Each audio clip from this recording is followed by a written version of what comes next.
Ang paniningil po, panliligaw din yan. No, hindi mo po pwede na balagbagin na lang na salita yan. Nakita nyo nga, ang SEC mismo gumawa ng memorandum. Prohibition on Unfair Debt Collection Practices. Bakit nila gagawin yun? Diba? Kasi nga, ang paniningil importante. Hindi basta-basta yan na marunong ka magsalita, marunong ka magmotor, marunong kang gumawak ng telepono, okay ka na, maniningil ka na. Hindi. May nagtanong sa akin, Boss Ray, help po, may naniningil po sa akin sa email na debt collector. Pero ayaw po niya sabihin kung anong loan company po sila. Kakasuhan daw po ako kapag hindi ako nakapagbayad. Sana po mapansin mo po ito, Boss Ray. Salamat po.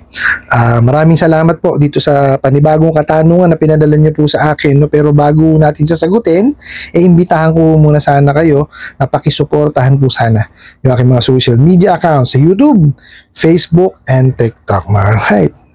Sus Mariosep na itong mga to. Sa totoo lang, napakahirap pong maningil. Galing gamit to ang email. No, pero maganda siya. Kasi nga ho, documented. Kaya lang, ang hirap pong i-express nun eh. Di ba? No, kasi ako definitely, hindi ako kasi more on the typing type of person eh. More on ko, salita talaga ako. Kasi para ma-express ko ng maayos dun sa kliyente ko. Pero wala naman yung problema na kumbaga, through email, through SMS, as long as nasusunod po, no? Or hindi ginagawa, kung ano man yung nakasulat doon sa Prohibition on Unfair Debt Collection Practices. No? Importante ko kasi yun. Dapat cordial, magalang, ganun po eh. Dapat professional kayong kausap, regardless yan kung sinasabi nyo o tinatype po ninyo. No? Ngayon, sabi nyo nga ho dito, hindi ho nagpakilala yung kolektor, yung maniningil, hindi man lang sinabi kung anong kumpanya. Alam niyo ibig sabihin nun? Kasi takot yung mga bugok na yan. No, kasi sigurado yan dun sa email sa inyo kung ano-anong katarantaduhan na nakasulat na hindi nila kayang gawin. Okay, isa na lang yan ha. Kakasuhan daw kayo pag hindi kayo nakabayad. Okay. Sinagot niyo sana, ano hong kaso ano niyo sa akin? Di ba? Tsaka hindi naman kanyo ko tumatakbo eh. It's just that nagipit eh. Di ba? Babayaran naman kayo. Okay? Maging rin kayo? Kasi ang pinakamaganda kasi dyan, no? Kung sila bastos kausap, kayo galangan nyo. Pakita nyo sa kanila na ganun makipag-usap ang tao. Kasi mga animal yung mga yan eh. 'Di ba? Walang puso kung makipag-usap. Akala mo sila lang ang magaling. Akala mo mga immortal pagka nakipag-usap eh. 'Di ba? Akala mo perfectong tao. 'Di ba? Hindi ganyan ang paniningil. No, kagaya yan, hindi man kayo nagpapakilala. O dito wag kayo. Manong sabihin niyo kung anong kumpanya kayo, para kayo malaman kung sino ibabayaran o kliyente. Diba? Kahirap nun Sasabihin mo magbayad ka ng utang mo. Hindi mo naman alam kung sino babayaran. Diba? Ganun kakikitid ang utak ninyo eh. Diba? Hindi ko maintindihan kayo mga abusadong online lending apps kayo. Samantalang maliwanag doon sa Prohibition on Unfair Debt Collection Practices, kailangan nagpapakilala. Tapos kayo ayaw nyo magpakilala. Paano kayo mababayaran yan? Diba? Samantalang sa inyo nanggaling yung tapal system na yan. Pagka kayo may kapatid na mga abusadong online lending apps din, pauutangin nyo dun yung kliyente ninyo. Diba? Sa inyo galing yung tapal system na yan eh. Tapos hindi kayo magpapakilala. Sino babayaran? Paano kayo babayaran? Kasi takot kayo mabalikan, mga bugok. Di ba? Kasi nga sa pang-aabuso nyo, panlalapastangan nyo, pangharas ninyo, pananakot ninyo, takot kayo mabalikan kayo. Di ba? Kasi alam nyo may kakayanan yung mga kliyente ninyo na mag-file ng complaint. Tinatrabaho na kayo. Di ba? Mariosep kayo. Kaya ayaw nyo magpakilala kasi takot na takot kayo. Takot na takot kayong ma-complain. Kasi tinutuluyan kayo ng SEC. O di ba? May mga na-revoke na. Well, ito lang sasabihin ko sa inyo. Okay?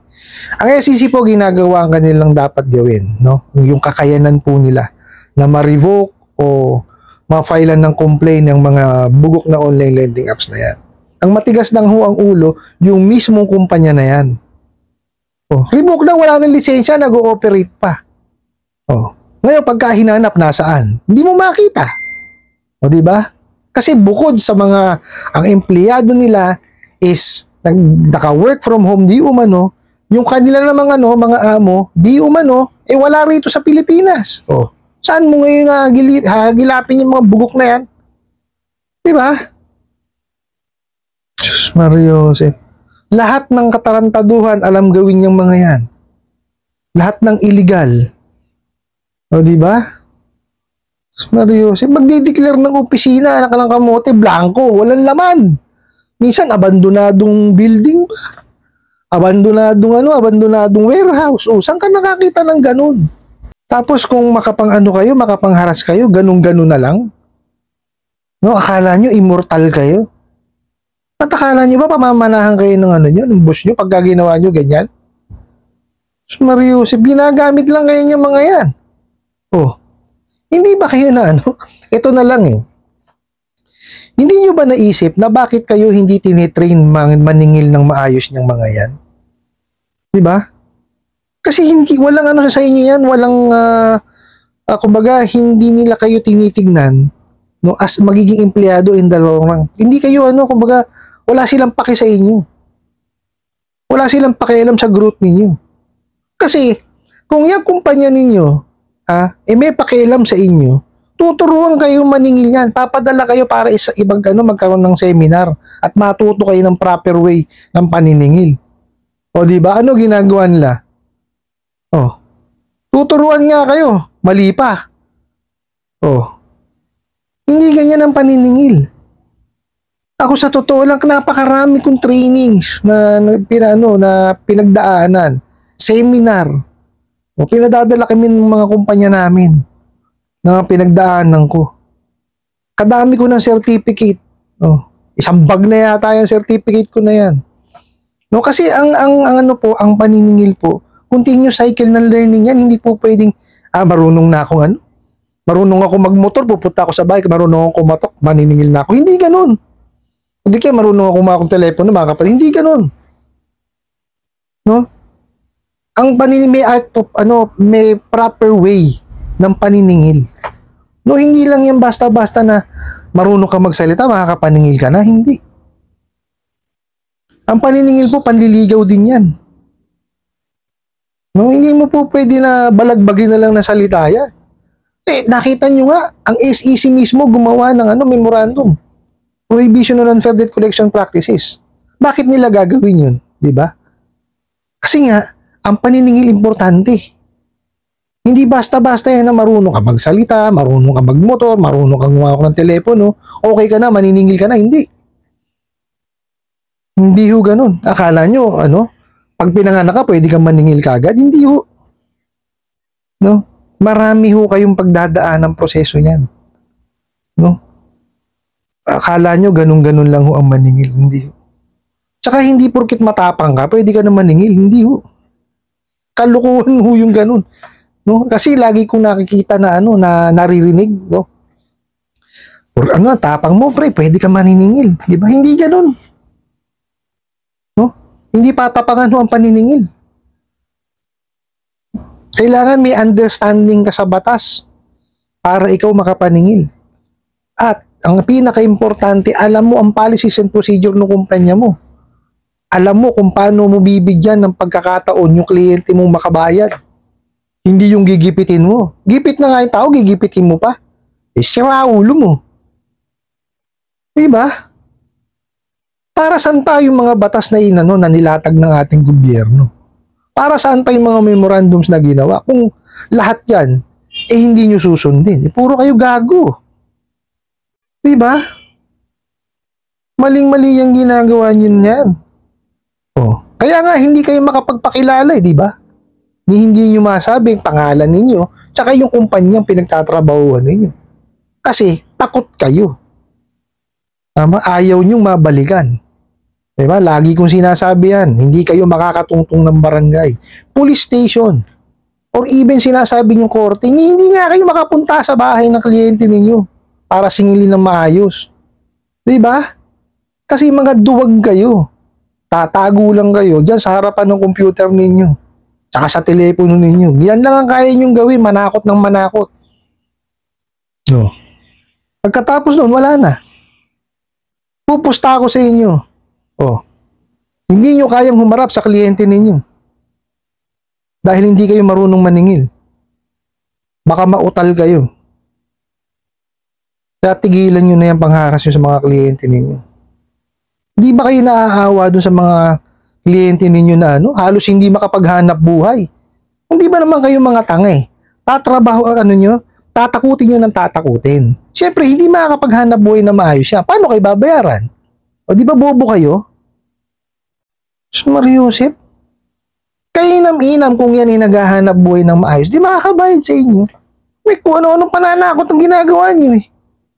Tinotorture nyo isipan. O, di siyempre, hindi makakatulog na maayos yan. Natatakot eh. Di ba? Kung ano-ano yung mapasok sa isipan. Paano makakapaghanap buhay ng maayos? O sa tingin mo, mababayaran ka? O sa tingin mo, pagkagaling-galing mo kasi nakapanakot ka?